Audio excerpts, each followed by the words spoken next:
Our game is set in a background described in a series of books by Andrzej Sapkowski. Andrzej Sapkowski is, I believe, the most popular Polish fantasy writer. He created the story of the Geralt that the game bases upon. He's extremely popular in Poland, in Russia, in Spain, in Czech Republic. Actually, in all countries he was published so far.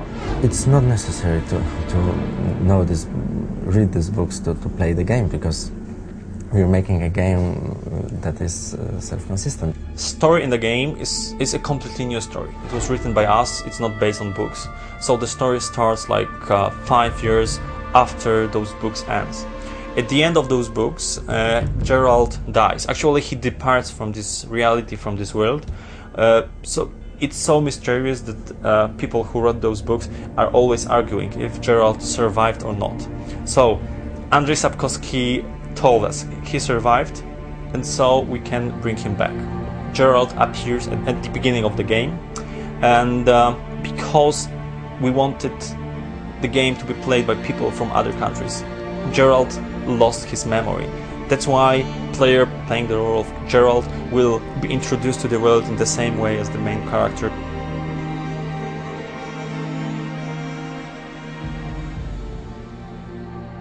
We concentrate more on getting to know the world, on finding out how the world of Andrzej Sapkowski is created, what rules are used in this world, and what's so exceptional about it.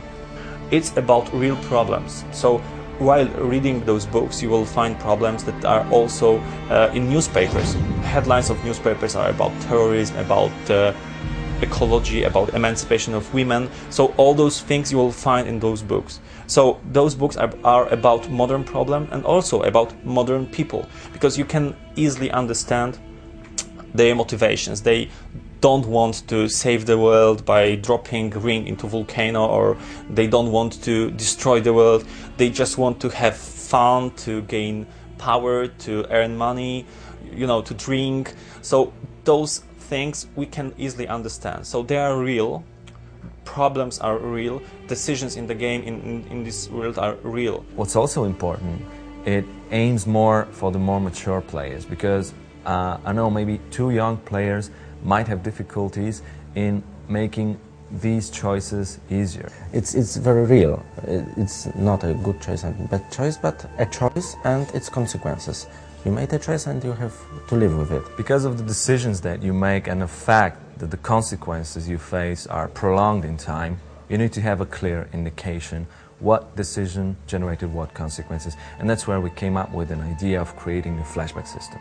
After, like, say 5 or 6 hours of the game, you will encounter event in the storyline, and this event is a result of your very choice, like in the beginning of the game.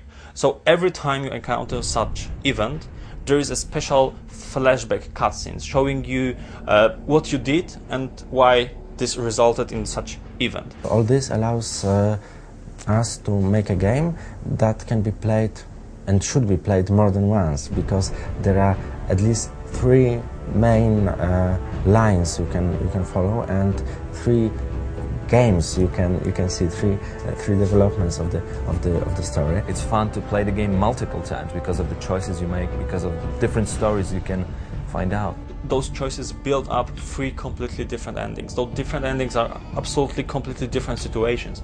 Some people are alive, other died.